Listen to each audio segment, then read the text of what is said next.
like many people, so far this retreat, started out focusing on the mindfulness of the body, and I've been doing contemplation of the 32 parts for maybe a couple times a day. Some of them meditations on the skeleton, which I find powerful. Looking at the photos of the autopsy photos and photos of the dead and doing meditation on the corpse and decomposing. And then there's the meditations on the four elements, the four elements of earth, water, fire and air, or wind, and space if you want to put a fifth one in there. But so the body, like all the material, all the matter around us, is composed of these four elements, and is similar in that way. And sometimes I find those meditations helpful, but I don't think in terms of those four elements. I think in terms of the chemical elements of the periodic table, at least the ones I'm familiar with. I think of matter being composed of molecules, which are composed of atoms. And so I've played around with this, thinking of matter in this way, and played around with using this model in meditations a little bit. Looking at what the human body is composed of in terms of these elements, and what the world around us is composed of in terms of these elements, and in this way reflecting on inner and outer matter. So the human body is 96% composed of only four elements. 65% oxygen, 18% carbon, 10% hydrogen, and about 3% nitrogen. There's calcium and phosphorus that are very significant, but together they make up less than 3% of the body. And there's lots of other elements that are present in small amounts, less than 1% for all the rest. And yet except there's a couple in there that make up 1% themselves. But a lot of them are there in such trace amounts, but they're important. They're significant for our health. But when we think about the mass of the body, it's mostly these four: oxygen, carbon, hydrogen, and nitrogen. And comparing this to other matter, we can see that our bodies are made of much of the same stuff as the world around us. The Earth's crust is 46% oxygen, and most rocks are around 46% oxygen. Yeah. I've always thought of oxygen and hydrogen too as these light things, but it's right there around us. How heavy is a bucket of water? 5 gallons of water weigh 40 pounds. And that's hydrogen and oxygen. In fact, that's almost 90% oxygen, like 36 pounds of oxygen in a bucket of water. So the same four elements that are abundant in the human body are the same four that are most abundant in most plants, in a little bit different ratio. So if you have like a dried log or a dried board, it's close to 50% carbon and maybe 40% oxygen. And then, like the human body, lots of other things: hydrogen, nitrogen, and lots of trace things. And then if you have a living tree, it's got a lot of water in it. So now it's got a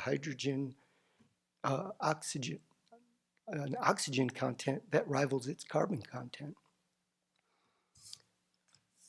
And our bodies are made of just a bunch of atoms arranged in a certain way for a certain period of time. It's like when you look at the clouds and you see shapes in the clouds. Right now we just have one shape in the cloud. It's a gray sky. But you have a partially sunny, partially cloudy day, And you look up and, oh, that one looks like a fish. That one looks like a big dog. That one looks like maybe a bird or a dragon. And clouds are good to watch this way because they change quickly. Those shapes are gone really quickly. The shapes you thought you saw, they fade in just a couple minutes before your eyes, and something else emerges. I've played around a little bit with just watching clouds. Let's watch a small cloud and see it disappear. Or you can look out way over in that direction where Ponderay Lake is on a hot sunny day, and you'll see just a few clouds and they're forming off the lake and disappearing. You can see it happening. But anyways, our body is, it's just, it's a bunch of matter, atoms that are coming from somewhere else on their way to somewhere else. And they're only suitable to be called a body for a short period of time. But we may think, well, my body is special, you know. There's no, even if I had an identical twin, they wouldn't be exactly identical. Out here in our yard, on our roads, there's a bunch of this kind of gravel out here. This stuff was laid out sometime around when Chenrezig Hall was built. It's that gravel we're all familiar with before they laid down the new gravel. And it all seems to be crushed from pretty much the same parent material, which means it's probably all got about the same elemental composition. And there's not two out there that are alike. There's millions of them out there. You look at a little spot and there's hundreds and then thousands. There's literally millions of these little pieces. And each one is got its own shape. Not two are the same, and they're all unique. So what? So what? Does that make this a special little rock? Not really. So we can look at our body in that way, you know? It's a piece of matter. So now I want to lead you in a meditation that looks at the body and the things around us as being focusing on the commonality of what they're made of, and also, well, the idea of the meditation is to see the body as an impermanent collection of atoms, molecules, that is not suitable to be called mind or I or a self. And this meditation will also bring in mindfulness of death and touch on the foulness of the body. I don't want to go there too much right before lunch. And you could do this meditation a little differently and bring in more awareness of dukkha too, but I'm just going to do it this way. We have a limited amount of time. So if everyone could close their eyes and watch their breath for a couple moments.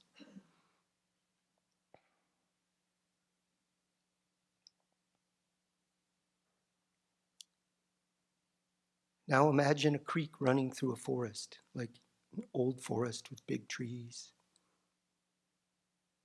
And there are various boulders and small rocks and pebbles in the stream. There are some rock ledges where the water falls across them, maybe drops for a couple feet or even a couple meters, little waterfalls. And around the stream there are water-loving plants like ferns and mosses, various herbaceous plants, maybe some grasses, shrubs, and the trees. And all these are made of atoms, made of chemical elements arranged in molecules. And the water in the creek is hydrogen and oxygen with minuscule amounts of minerals and maybe carrying some organic debris, maybe even some living creatures in the water. And the rock in the stream bed, the rocks are around half oxygen combined with other elements like silica, calcium, lots of other things, aluminum. And the plants are made of many elements. The most abundant four in most plants are carbon, oxygen, hydrogen, nitrogen. And these are the same four that are most common in your own body. In the moist creekside area, these plants contain a lot of water. There are some dead, dry trees standing nearby, and they're around 50% carbon, 40% oxygen. And there are down trees, branches, twigs, leaves, last year's ferns, rotting on the ground. The atoms in them those atoms are slowly going their own ways. Some are going into the air as water vapor, carbon dioxide, ammonia, methane, and other gases. And some go into the soil where they may be taken up by plants, insects, worms, or other microorganisms, or leaching into the water, being carried away by the stream. Some of this decomposition happens quickly and some takes longer. And this has been going on for a long time in this stream bed area, and it's going on constantly. There are trees laying here that have been rotting for decades, if not centuries, and there are leaves that have just fallen in the last few days. There are molecules being taken out of the stream into the living plants, stuff being taken up out of the soil. All these things are moving around. And now imagine yourself walking down a trail into the creek bottom. You can imagine it's a hot summer day and you're tired and sweaty, and it's pleasant by the creek. So you sit down on some soft moss to rest. Your feet hurt, so maybe take off your shoes and soak them in the cold water, your feet in the cold water a little bit. But then they get too cold and you take them out. And you have a snack, which is also going to be mostly oxygen, hydrogen, carbon, nitrogen, and lots of other little things added. And you drink some water from your bottle.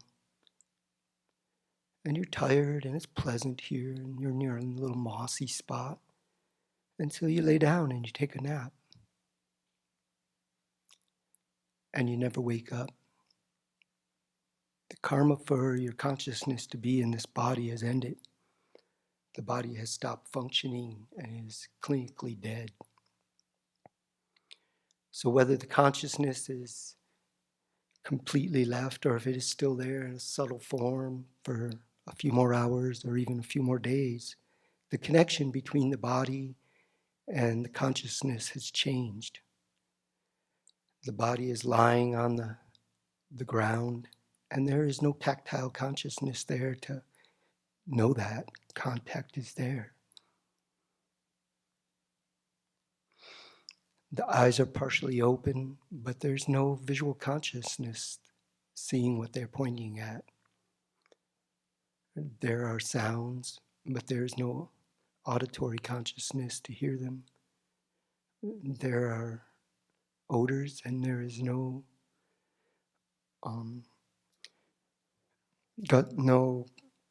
olfactory consciousness to sense that. And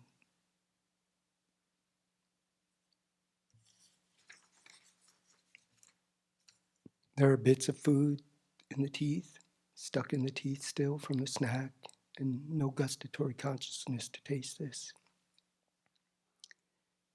Here lies a chunk of organic matter made of atoms, an inanimate piece of matter.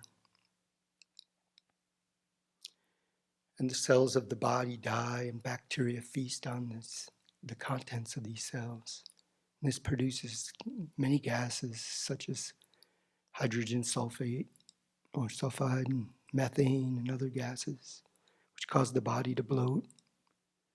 And this is not a subtle, earthy smell like when the plants are decomposing, but a strong and foul odor. And there are many sentient beings drawn to this, and soon the body is being eaten by various insects, birds, and other scavengers. What comes together comes apart, And now this thing you thought of as my body is being scattered. The atoms are going their own ways. Hydrogen, methane, water, vapor, CO2 and other gases are released into the air. Chunks of flesh and fat are being carried off by scavengers. Small bits are being eaten by insects who come in mass. Liquids seep into the soil, and some of that filters through the soil into the creek, which carries it away. The soft tissue is gone relatively quickly, and the bones decompose more slowly. Basically, this thing you thought of as I is being scattered to the 10 directions. Since the moment the consciousness joined with the fertilized egg, this has been inevitable. This is the result of a body.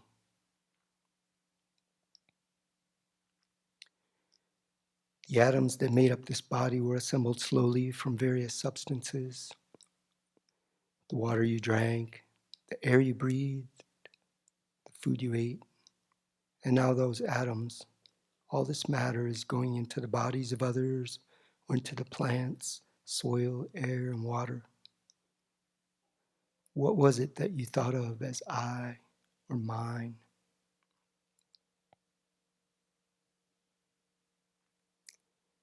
So be mindful of your body in the present moment and think there is nothing here to call mine. There's nothing here I can hold on to.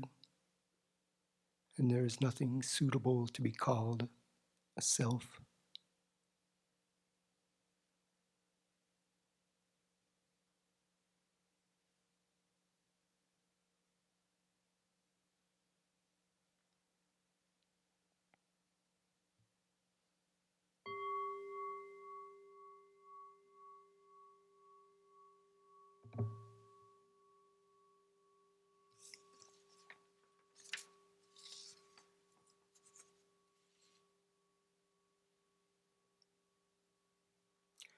So mostly I have been doing the more traditional meditations when looking at the body, but I've done this one a couple times, and this could be done in different ways. And I picked a stream bed because it's somewhere that is familiar to me. You could pick an office. Even the, I'll tell you, even the plastics, we think of plastics as unnatural or something, and they're mostly made out of carbon and hydrogen with some chlorine and a few other atoms, and they're composed differently.